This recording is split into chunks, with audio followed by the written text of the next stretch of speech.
May mga beats me, just be you. So for today's mini vlog ay mag-grocery ako kasi 1 month na since nung last na nag-grocery ako. At kulang na nga yung mga pangunahing kailangan namin dito sa bahay. Nung Sunday sana plano ko mag-grocery kasi sabi ko sa ibang araw na lang kasi palengke day ang Sunday. Sa pila pa nga lang sa counter ay mauubos na ang oras mo sa sobrang haba. At fast forward na nga tayo mga bi, andito na kami. So samahan niyo akong mamili. Dalawa na yung binili kong powder kasi meron siyang free bar soap. Sayang naman.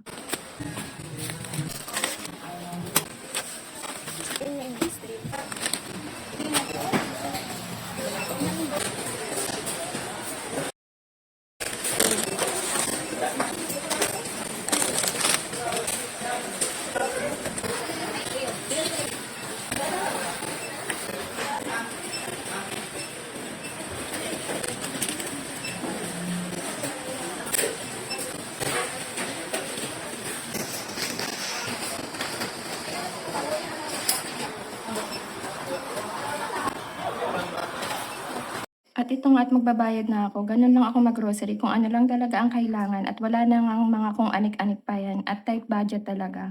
Pasalamat pa nga ako at nagagawa ko pa ang bagay na to kahit ilang taon na akong walang trabaho. Oo, may maliit na negosyo pero dapat maalam ka talagang patakbuhin yung perang pumapasok sa'yo.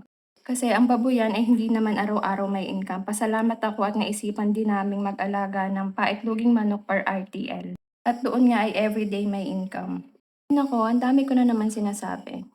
At ang binayaran ko nga dito ay 2,736. Sa unting yun ay halos magta-3,000 na nga agad. Pataas talaga ng pataas ang bilihin. Mga pandak na lang talaga ang hindi tumataas. Charot.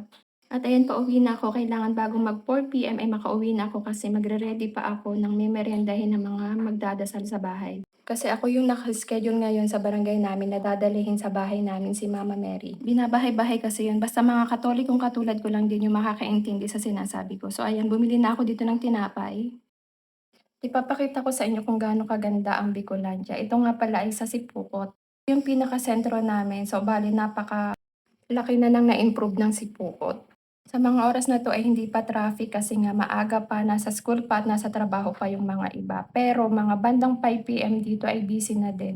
Meron na din kami ditong mall, SM Mall na lang ang kulang. At nagko-cause na din dito ng traffic. At itong papasok na 'to, ang tapat niyan ay gagawin na ding LCC Mall. Bale 'pag sumasakay kami ng tricycle hanggang dito lang kami sa Riles. Kasi meron ng helicopter na susundo sa'min. Charot lang. Tinulungan na kami ng uncle ko magbuhat. Thank you, uncle! Nakarating ka sa dulo ng video na 'to, salamat sa panonood. Bye-bye.